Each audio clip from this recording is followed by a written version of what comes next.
반갑습니다. 오늘부터 성경 읽으며 히브리어 배우기라는 주제를 가지고 함께 히브리어를 공부하는 시간을 가져보고자 합니다. 아마 지금 이 영상을 보고 계시는 분들 중에는 성경을 원어로 보고 싶은 마음으로 히브리어를 처음 접하시거나 또는 히브리어를 공부하려고 하다가 어려워서 포기하신 분들도 있을 겁니다. 저는 성경을 원서로 보고 싶은 마음에 인터넷을 통해서 히브리어를 혼자 공부해 왔으며 그동안 공부하면서 효과적이라고 느꼈던 방법을 활용하여 혹시라도 저와 같은 사람들에게 도움이 될까 하여 영상을 만들어 보았습니다. 외국어를 익혀 자유롭게 사용한다는 것이 쉬운 일은 아니지만 그래도 접근 방법에 따라서 학습 효과를 달리할 수도 있을 것이라 생각됩니다.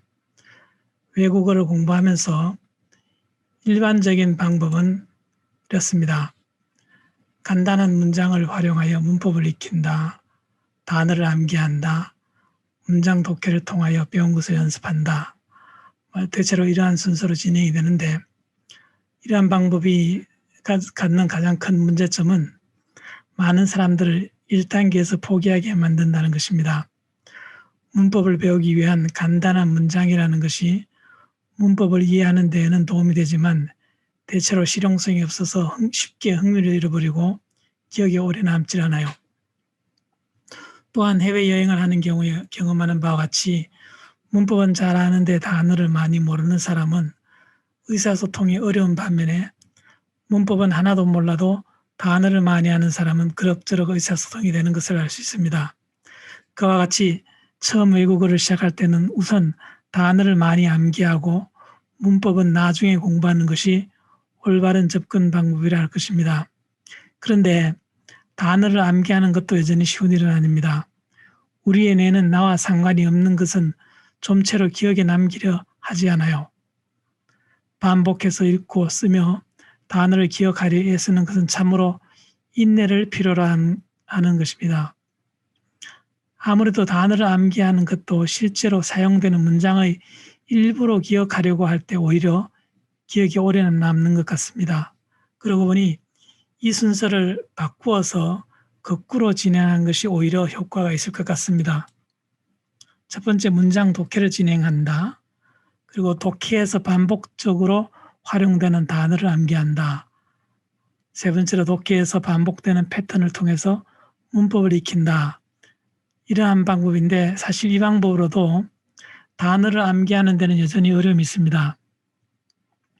우리가 독해를 하는 문장이라는 것이 나와의 직접적인 관계가 세워지게 하는 상태이기 때문에 그 문장에 포함된 단어는 여전히 기억 속에 잘 남겨지지가 않습니다. 이러한 점을 보완하기 위해서 단어를 암기하는 새로운 접근 방법을 활용해 보고자 합니다. 한 가지 제가 경험했던 예를 들어보겠습니다. 예전에 제가 아랍어를 공부하던 때가 있었는데 그때 아랍어를 공부하면서 참 그 단어들을 기억하는 게 참 힘들었어요. 그런 과정에서 이제 제가 아랍어로 된 숫자를 접하면서 1에서 10까지 숫자를 기억해 보려고 참 많이 애를 썼었는데, 근데 쉽지가 않아요. 근데 제가 나름대로 이제 방법을 개발했었는데, 이걸 오늘 여러분들한테 보여드리고자 합니다. 여기 있는 데를 한번 제가 1에서 10까지 아랍어로 기록을 하였는데, 한번 따라서 해보시면 좋겠습니다. 1, 와헤드, 2, 이트네인, 3, 달라타, 4, 아르바, 5, 감사, 6, 시타, 7, 사바, 8, 뜨마니아, 9, 티사, 10, 아슈라. 자, 이걸 기억하고 완전히 외우는데 얼마나 시간이 걸릴 것 같습니까? 제가 한번 읽어드렸는데, 자, 한번 생각해 보시죠. 한번 여기서 기억나는 대로 한번 어떤 것을 기억할 수 있을까? 달랐다. 이트네인, 하여튼 잘 기억이 나지 않을 겁니다. 근데 이것을 제가 여러분들한테 딱 5분 만에 이거를 숫자 10개를 완전히 기억하고 다시는 잊어버리지 않도록 제가 도와드리겠습니다. 자, 이제 제가 앞으로 좀 상황을 설정했는데 좀 현실성이 없더라도 한번 봐주시기 바랍니다. 설정된 상황은 산부인과 가족 대기실에서의 일입니다. 제가 쭉 대화의 과정을 기록했는데 순차적으로 제가 한번 읽어드리겠습니다. 첫째, A라는 사람이 막 출산한 아기를 데리고 나오면서 와 했다 이랬습니다. 이제 출산을 했다는 얘기죠. 그럴 때 두 번째, B라는 사람 기다린 사람이 이제 묻습니다. 어떤 애니, 이제 아들인지 딸인지 궁금하다는 얘기입니다. 어떤 애니 하고 물어보니까 나온 사람이 대답하기를 딸 낳았다, 딸이라는 거죠. 근데 좀 우습긴 하지만은 그 B라는 사람이 다시 혹시 아들일지도 모르니까 아래 봐라, 아래 고추가 있는지 한번 보라는 얘기죠. 아래 봐라 하니까 아래 봐 하니까 A가 아들 보니까 아들인 겁니다. 그러니까 아들이네, 감사, 아들을 기다렸던 집이죠. 감사하는 감사나요. 그러니까 그 다음에 갑자기 애기가 똥을 싼 것 같습니다. 그래서 쌌다 하는 거, 애가 사람 쌌다 하니까 B가 이제 급한 대로 기저귀로 싸봐, 이게 싸봐. 그래서 그러니까 다시 이제 A가 새로 또 말하기를 이게 자꾸 똥을 더 많이 싸는지 더 많이 쌌다, 더 많이야, 그래, 더 많이야 하니까 B가 더 싸, 그러니까 기저귀 급한데 더 싸 이렇게 얘기합니다. 이럴 때 이제 갑자기 C라는 사람이 드러나서 좀 아는 사람인 듯이 아스라 그렇게 하는 게 아니다. 아스라 이렇게 이런 대화의 과정입니다. 제가 좀 우습긴 하지만은 이런 대화 과정이 있다고 가정하고 다시 한번 제가 읽어보겠습니다. 막 출산한 아기를 데리고 나오면서 와 했다 했고 그러니까 기다리던 사람이 어떤 애니 그러니까 애기 데리고 온 사람이 딸 낳았다. 그러니까 기다리는 사람이 다시 혹시 아들일지 모르니까 아래를 봐라, 아래 봐. 그러니까 아래 보니까 아들이에요. 그러니까 감사, 그죠? 아이가 똥을 쌌다. 그러고 옆 사람이 일단 기저귀로 싸봐. 그러고 다시 똥을 계속 싸니까 더 많이야. 그래요. 그러니까 급한 대로 또 더 싸. 그러죠.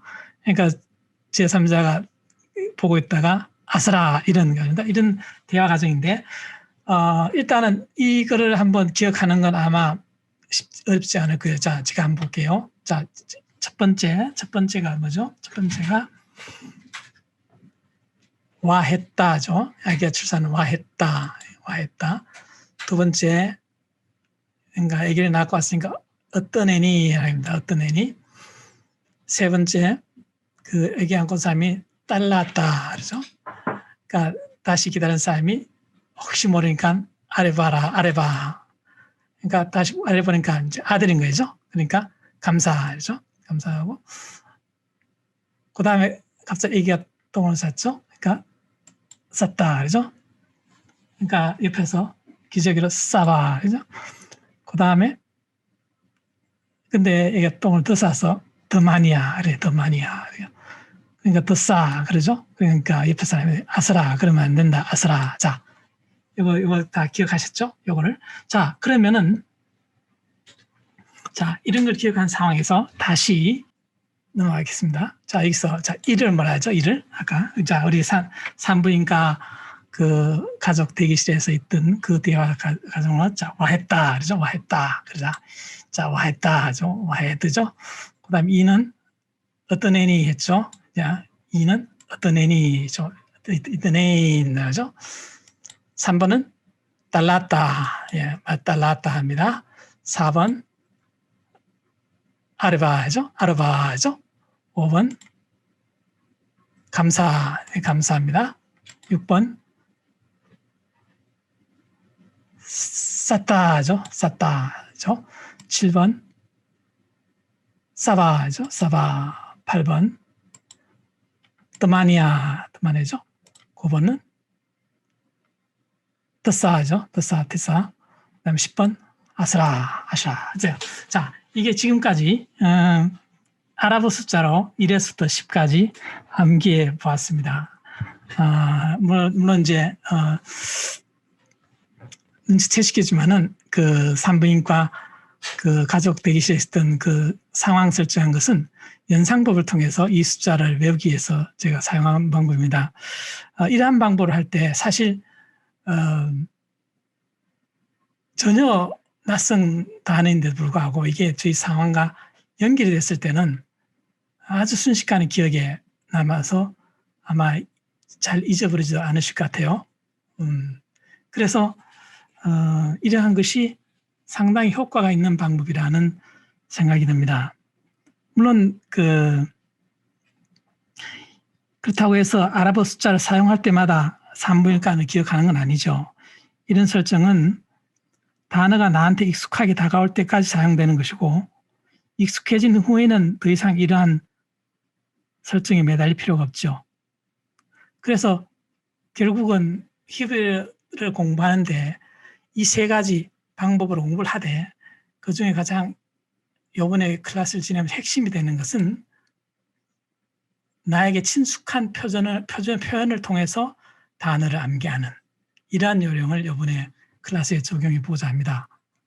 어쨌든 이러한 방법을 썼을 때 제 자신에게 실험해 봤을 때 상당히 효과가 있었고 또한 이 영상을 보시는 여러분들한테도 도움이 되는 그러한 클래스가 되기를 소망합니다. 그런데 한 가지 이 클래스를 시작하기에 앞서서 반드시 필요한 것이 한 가지 있는데 그것은 무엇이냐면은 우리는 이 어린아이가 엄마로부터 언어를 배우는 것과는 달리 우리는 듣고 배우는 것이 아니라 읽는 언어를 배우는 것이기 때문에 문장을 소리내어 읽을 수 있는 그런 상태가 되었을 때 이러한 과정을 진행할 수 있어요. 그래서 다음 시간은 짧게나마 히브리어 알파벳을 공부하는 시간을 갖고 그 다음 해부터 히브리어 성경을 읽으며 히브리어를 배우는 과정을 진행하도록 하겠습니다. 자, 그러면은 오늘은 이만 마치고 다음 클래스 시간에 뵙도록 하겠습니다. 감사합니다.